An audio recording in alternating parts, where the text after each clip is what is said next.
And we're back with Kevin and the gang. Looks like they're looking at a flooded golf course. Yes, That's we're what looking it at a looks flooded golf course. Y'all ready for this? Dynamite. Feed me. This is now, Ooh. Chip. Here's the problem, Chip. Some of you folks out there in the golf world, some of these new carts don't allow you to leave the cart path. Right. Yes. Really? Yeah. Correct. I know They'll shut down on you. Yeah. The ones that have the GPSs on them. So some like if they have cart paths only, or you don't want you driving a certain part, they block off the course like a dog. Yeah. It's like the A underground. invisible dog thing. Invincible Pretty fence, much what yes. it is. It'll shut the engine off. We had to push one back about 100 yards one time. So my question is, Chip, what happens when this happens on the course? The tornado hits the course, you're out there. Down the yellow brick road. And then the cart path goes beep, beep, beep, beep, beep. Yeah. Do you sue the course for that? Whoa. Follow the yellow brick road. Wow, that's cool. I'm getting out of the car. That's what I'm saying. I was just curious, like, man, I'd hate to be in one of those carts when the thing shut down. If that's when the big rains hit. Mind you, you're talking about those carts shutting down. I didn't know that, but just know new technology will probably shut your cars down if they want to shut That's you down. exactly what. Yep. And the people at home didn't get to see. I didn't switch it over there, but yeah, it's just a little nader coming over the golf course there. Later. Yeah, well, Hit that one in the wind, boys. Let's see if it'll carry to the green. I can get to the green in this. Hey, that gives a whole new context. I'm gonna play it up against the wind. Shoes. A little fade. Oh man. No, so yeah, I get why they do it, but I don't think they've ever thought that through. I know I've raced plenty of storms back to the clubhouse before across you play till it dumps on you and then take off or been caught out there in the storm as well. Yeah. How about I don't know if you've seen this Bryson DeChambeau. He does his trick shots over his house. He's setting up here a green to the trick shot over the White House. So it's a hole-in-one challenge where you can't see the hole and he hits balls over houses and stuff. And this is him setting up the green and practicing out at the White House. Of course, the president's a big golf fan, but there's the new green, Tom, on the White House lawn. That's actually pretty cool. Now, they said they had that for years. That's what I say. That ain't a new green. Well, one of the presidents took it away, and then somebody came back in and put it back in. I can't remember how that. I think they was talking about it the other day. I want to say Nixon is who had it installed, and then I think you're correct. like you said, I think somebody got away from it, and then they've brought it back. So, you may be able to explain this to some of the folks out there, Chip. Max Homa has not missed a major since 2019. Mm-hmm. One of the top players in the world, and he's walking and carrying his own bag and did not qualify for the U.S. Open. So Max has gone through similar to Victor Hovland. These two guys, this time last year, especially 2 years ago, were probably two of the hottest golfers on the planet. And then last offseason, they both started trying to go. Well, Hovland last year, Max this offseason decided to go through a swing change and an equipment change. And from my understanding, Max has just struggled to kind of get into a rhythm with his new equipment and with the new swing, and he's seen his results drop. And how is he not qualified? He was qualified for Augusta this year because he was runner up.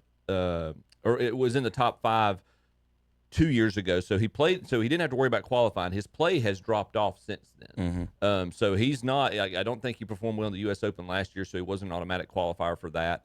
So he's no longer in the top 50. And so a lot of the automatic qualifiers that normally get you in, he's no longer eligible for. And there's a lot of players that aren't. Ricky Fowler was in the same qualifier that he was. There's several big names. They had a 5-man playoff because Homa 3-putted the 18th, and he could have won with a 2-putt. Could have been in if he with a 2-putt. And end up 3-putting it in a 5-way tie and didn't. Cameron Young, who was the runner-up at the Open Championship last time it was at St. Andrews, is actually the one who got the qualifier. I don't get why you are as good as you are and has been successful as you have been, and you change your swing and everything, and then you go with new equipment. I would just stay with what got me there. But that's just me.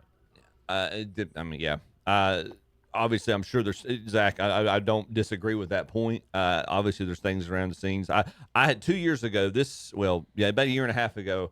I remember looking at Victor Hovland with the way he competed at the Ryder Cup 2 years ago, and I looked at my wife and I said, that's my pick for the Masters in April. And between the Ryder Cup and two Masters ago, he went through a swing change and just everything just kind of, I won't say fell apart, but he definitely trended downward. And I'm like, why did you do that? I felt like he was in such a good groove, but it's always Tiger Woods wins the career Grand Slam, wins the calendar slam, the Tiger Slam in 2000 with Butch Harmon as his swing instructor. What does he do? A few years later, fires Butch Harmon, brings in Hank Haney. They're always wanting to one up. They're always wanting to try to get better. So it is weird how like the smallest of little things. They're all of course head cases, obviously, because like you just said, like we was talking about. I'm about to show you some more Aimpoint stuff. If your putt, the percentage that these guys hit their putts is so much lower than people actually think. Like most people are getting up there putting it close. They're two putting. That's what golf is. And if you hit a few, you got some birdies, and you get hot, you hit a few.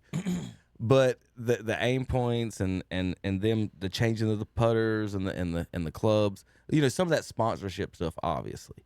But like you're saying, the swing coaches and stuff, like if your swing got you here, like you're just saying, like nobody's telling Scheffler to change anything right now, are they? As soon as he starts playing bad, now they'll start saying, well, maybe you should stop doing this. Maybe you wonder why you're feeling uncomfortable because you ain't never played like that. Right? It don't make sense. Yeah. All right, here's another Adventures in Aimpoint. Now, just pay attention on where this ball is. This is the U.S. Women's Open. This is the U.S. Women's Open. Just pay attention on where this ball ends up, where she's reading this putt from.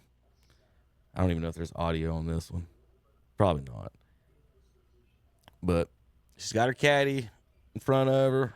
She's aim pointing. We're reading it. And let's see if we got this read right, Chip. Where? 15 feet off the green. 15 yards off the green. Explain that to me. Somebody, whoever's in charge, put them on the clock. If you're aim pointing off the green, like Zach just said, 15, it's maybe 4 and 15 feet, maybe 15 yards off the. That's what I meant. Off the green. Aim pointing on. Oh my gosh, Chip. To Tom's point last week, there needs to be a shot clock. They need to have a shot clock, and I'm not opposed to that at all. They need to go back and use the original equipment. And then Kevin said, and you what did that girl gain right there by doing that? That's what I want to explain to. Like, if I look at the one up on the green waiting to putt, like, what's this lady just hurry up? The good thing is, the one sitting up there reading her putt like you're supposed to. I'm just telling you, if you're watching this on TV, you can get up, go take a leak, order come back, and still got the same thing going on. I mean, it's just this dumb lady is reading aim pointing from. Oh my god, I just can't. Like, there's more rough than there is green. Here's my other thing. Like, I'm not very good at golf. I just sold a 62-degree loft wedge, but it seems like they made those. Yeah, they do. I have a 64. Yeah, I have a 64. Okay. Just take a 62-degree wedge, and you're gonna pop that up and try to land it just over the edge of the green and roll it up to the flag. That's what a professional golfer would do. If you're out there with your putter, that means you suck. That's what. I mean, seriously, man. That means get ready to go in the water. You're not good. You're not good enough to to chip. So you literally have to putt the ball that far off the green. How are you a professional golfer? I mean, I hate to sound like Bob Barker, but how are you a professional golfer? You should be working at the snack bar.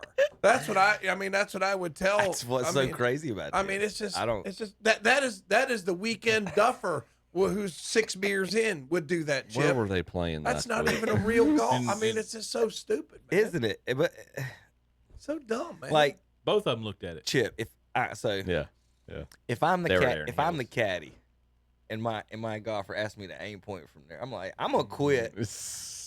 Oh, we can go to the next hole. So you get it on the green, we'll aim point. Right, I'll finish. We can finish this time. I'm gonna quit though. You know what I'd say? Did you break your wedge? Is your wedge broken? That's what a caddy should say, right, Chip? Right. I mean, it's just so. It's just. And I sorry. don't know where they're playing I'm at, sorry. but that looks a little bit sketchy anyway on the. The I mean, thing maybe is- No, it's just that's no, Aaron Hills. the He's in thing- good shape. No, Okay, the maybe it's thing just is, the thing is, it's the like computer on it. the reason why the weekend duffer would do that is you don't have a lot of green to work with. I mean, like I get that. I don't have a lot of green to work with. The pin's kind of close to you. You ought to be good enough to land that ball right over the fringe and roll. Well, that ball here's up. another question. Chip, have you ever seen, you've been probably more times, have you ever seen a professional golfer practice that putt right there? Off the green, that far at all?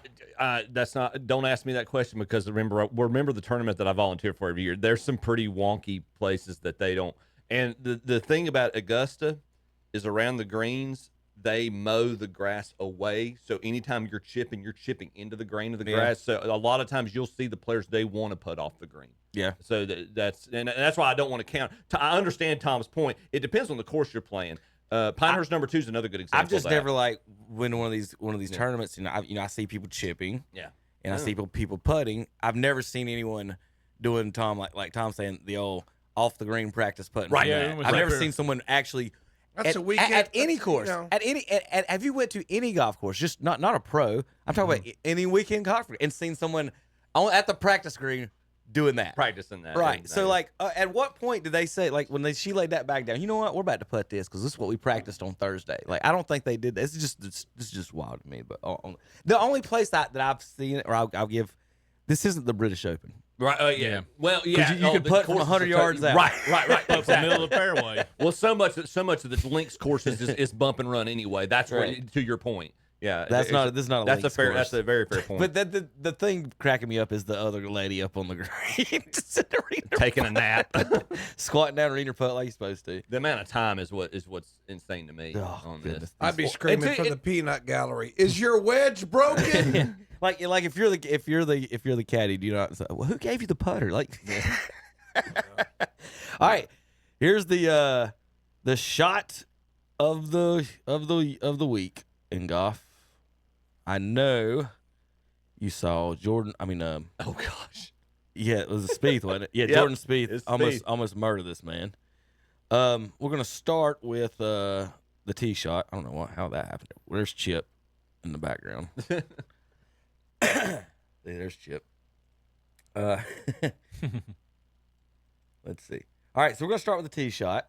Show you how we got into this trouble, and that's what we were talking about like last week. Like, how do you hit so many balls a day around and then just get up on the tees, these pros, and shank a potamus to the right? Here we go. Here's Spieth. Where's my play button? Got an 8-iron in his hand. So, Pretty decent all right. Heads up. Oh, right. Lord. So, folks, don't stand in front of the golf balls. This is the dumbest thing I've ever seen in my life. Especially when you just shanked one. It's awful lot amount of trust right there. Dumbest thing. You do not stand in front of the golfers. And I can't believe they don't back them up anyway. You get on somebody this. killed. Oh, it's about to. Spieth's he's in the rough on the side of a hill. He just, like you just said, he already shanked one that way. This ain't even a good spot at all. So watch this one. Just watch the guy in the yellow shirt. That's what I thought was going to get it. Oh, and he caught the very middle of the golf ball that went about 60 yards. That's the guy in the yellow. I thought this was just going to bean them. Oh, it buzzed the tower barely. Missed him. How about that guy was recording, and he got the shot of that ball. Going by his head. Correct. And look at this. Gets up and down for par. Yeah. Then hits the 15-footer. Without That's a Jordan Spieth par right there for you right now. That is the ugliest four I've ever seen. Tell him, Frank. He about killed a guy. Shanked the first shot, killed a guy on the second one. Par. Frank Nobelo's commentary. If that would have went off your head, I wouldn't have got my bar. Right. Now here it is. Here's it coming right at you. Look alive. Whoa! Flash before his eyes. You could hear that buzz by your ear, you know? Oh, he did. Yeah, they moved after that ball went by. There's the Golly. ball right there. Now, seriously, Chip, why would you stand there? Like, stupid. They should have backed him off. I'm 15 feet in front of. Oh my God, idiots! Like, I don't stand in front. I mean, that ball's in thick rough anyway. Right. Yeah. And I'm saying on Spieth's side, like if you're on the side of that heel chip and it's supposed to come off left, Right. Yes. but if you don't hit it right, it's Yeah. gonna go right. Yes. And your Right. ear is gonna be like almost a So- shank. So Spieth, knowing I hit that shot, I'm almost aiming at that guy in Right, the yellow yes. to begin with. Yeah, if you're trying to, you know, 'Cause you hoping want the it grass, to- you want the grass because of the thick rough. You want the Right. grass to shut the club face, and you're hoping it pulls Right. it And left. he didn't. He kept it And the open. club face just stayed open. So Spieth mishit a shot and still got a par. Miss it 2. That's it too. Yeah. Correct. That's golf. You could hit and see, and that's what sucks is golf. You're the guy on the green that just hit 2 perfect shots, and then You three You putt. missed and the you putt. you 2-putt. Oh, yeah. Yeah, You that's just what I'm get saying. your You 2 missed putt. your You putt. do You- everything yeah, you're supposed. right. You lip out your birdie. So you actually made 3 really good Yeah. shots, and then this jackwagon got the same thing. You don't. did. They don't make you draw no diagrams. You just have to write a number down on the card. All right, the most PGA Tour wins by 4 strokes in the last 40 seasons. Trivia time. Tiger. Tiger's number 1. I'm not going to give you that number. Yeah. Scheffler is tied for 4th with 7 with 3 other guys. In the last how many years? 40 years. Most 4-stroke wins in the last 40 We're years. going back to 85. Scheffler's got 85. 7 with 3 other guys. 85 These and aren't that old people. These aren't They're not old. No. Okay. All right. I was going Got to to be guess. Tiger. all Yeah, he 90, was all one. 90s guys and 2000s guys. I was going to guess. Phil? I was going to guess Greg Phil Norman. is tied with Scheffler with 7. Not Greg Norman. Norman is not on that list. Rory. BJ? Rory is tied with 7. VJ's tied with 7. So y'all named Good all job. the 7s. Good job. Phil, Rory, VJ, and Scheffler have Ernie 7 Els? wins. No. The next so the top 3 is Tiger's 1, and you got 2 and 3. Third has 8 wins. Second has 9 wins. And I'm gonna tell you Tiger's in a minute.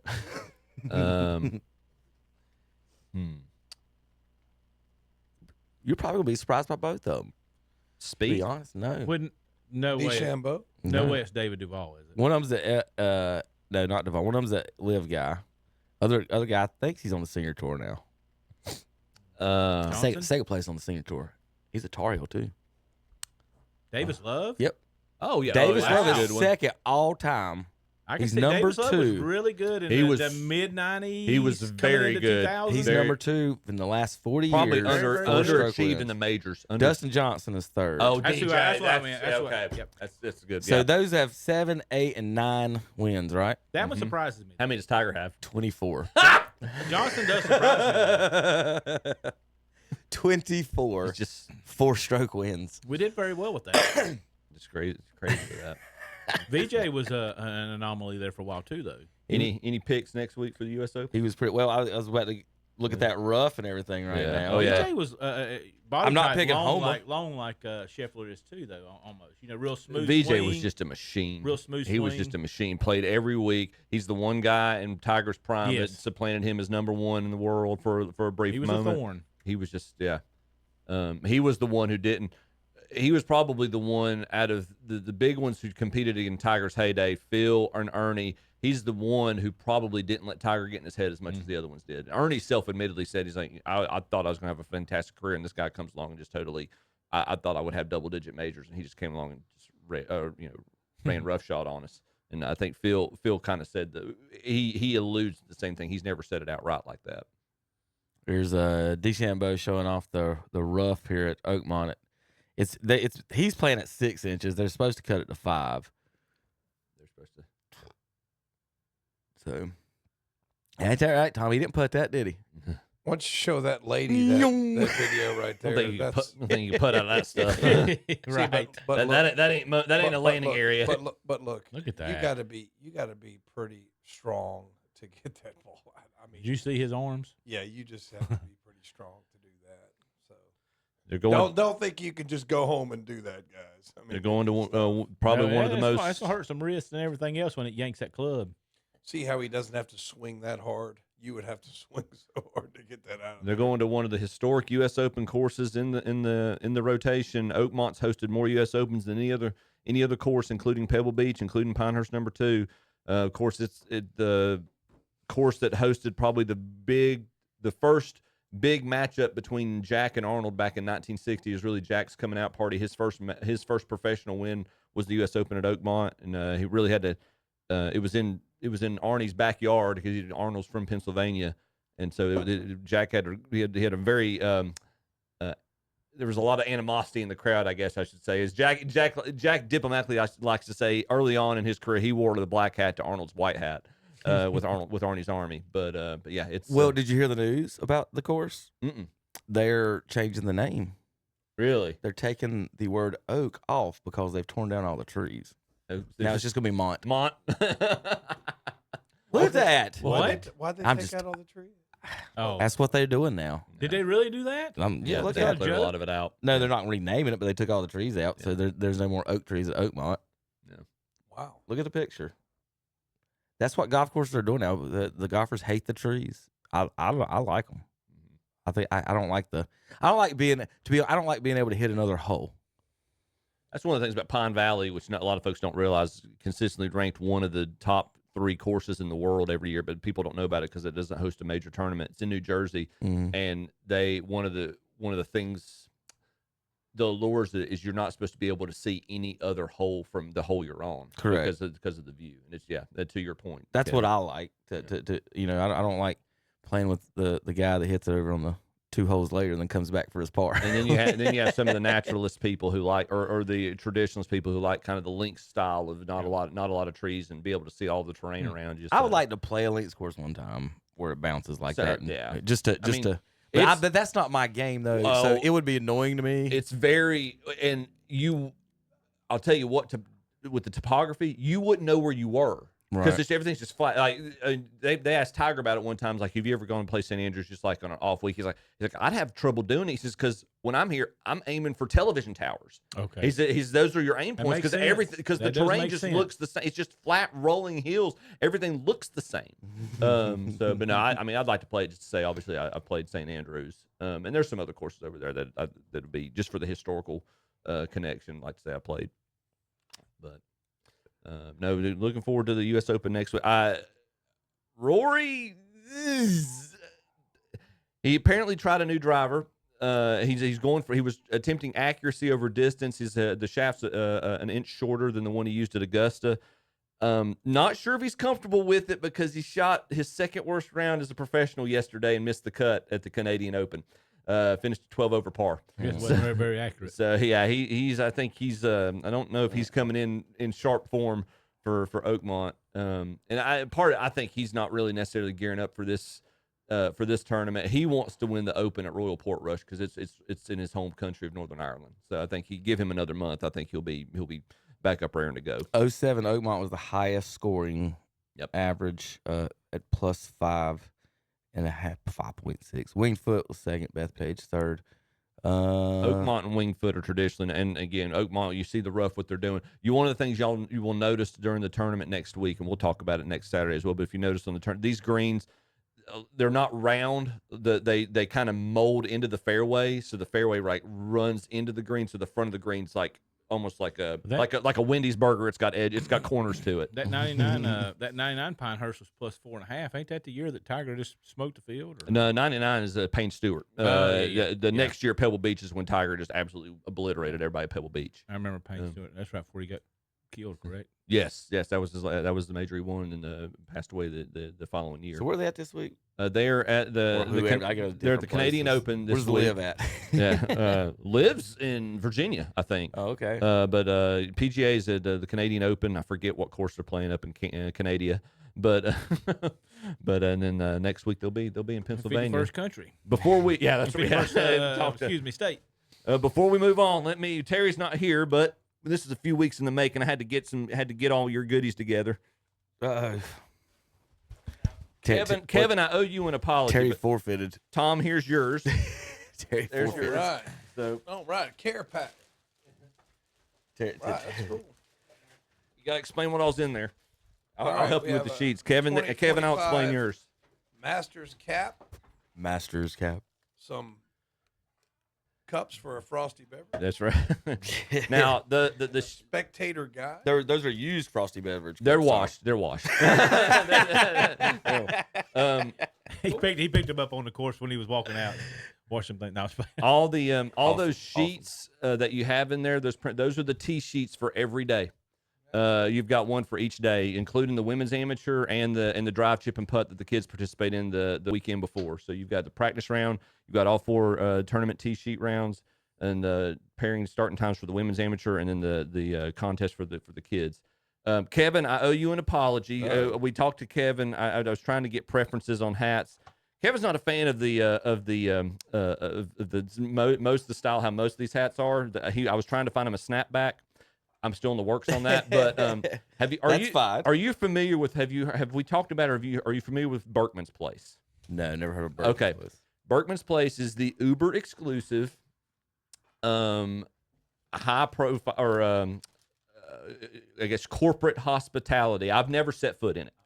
Never been there. Yeah. So if you'll notice, oh, nice. That hat looks good. Green. Yeah. Come on up and read a putt from off the green. That's right. It makes your Aimpoint better when you wear that. But like most times you see this logo that I wear them, I put the yellow logo. That's what everybody recognizes. Now, this logo, turn that towards the camera. That dark logo is known as the Berkman's logo.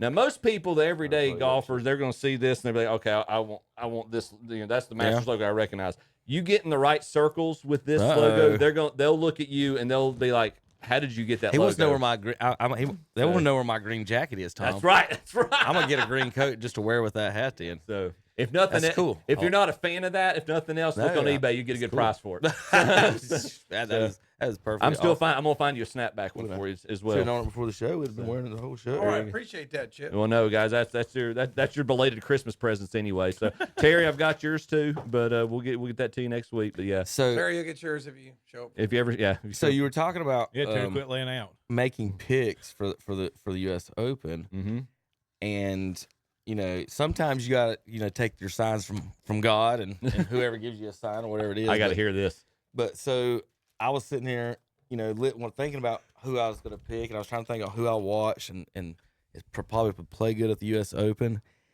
And I opened the spectator guide, and my thumb was touching one of the guys that I saw and was thinking about and made a run at Quail Hollow a few weeks ago. Okay. And so that's who I'm going to pick. And I'm curious. The one I picked, I want to make sure I say it right. Harris. Oh, Harris English? English, yes. Okay. Harris English is going to be my pick. Nice. He made a run late at Quail Hollow. Finished like second. Where did he finish? Third or fourth? He backdoored into second. I want to say. I thought it was really up there. Make sure I put my hand in here and opened it up. My finger was right on Harris English, and like I said, he was playing good. And I didn't know if he's in the U.S. Open because I wanted to make sure he was before I did. But yeah, he shot 6 under the last day. Yeah, he shot 6 under, and he tied with Bryson and Davis Riley for second. Yeah, he made the money that Wyndham Clark was crying about. Like he took Wyndham Clark's money. And he should be in the field. So that's gonna be my pick this week is Harris English there, Tom. Mm-hmm. You got to pick, Tom. Angel Reese to miss her first shot. Yeah. Sounds like it. Yeah. Yeah. That sounds like a good one. That's the one you're going to. Zach, any picks for the back? Scotty's. It's hard to pick against him right now. Was it Saturday last weekend? Yeah. Last Saturday, he just goes like 4 or 5 under on the last 5 holes. Hard to pick. Yeah, I'm not picking against Harris. him. Harris is in there. Good. If you want it's hard to pick against Scotty. My sleeper pick, and y'all are going to laugh because we just watched a clip of him about Buzz the Tower on a dude's head. But if he can keep the ball decently in play, which obviously was questionable with the clip we watched.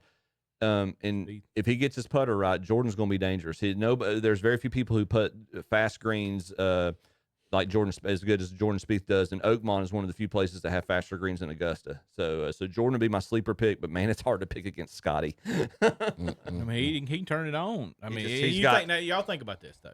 I know we're getting long on this, yes, but Scotty does that now. But how much better was Tiger in his day? No, it was nothing. Yeah. It was him versus the field. Scotty's great, and it ain't even a comparison to that. He's turning on. He's got a gear right now that nobody else has. And even Rory, the one guy that could match him if he's motivated is Rory.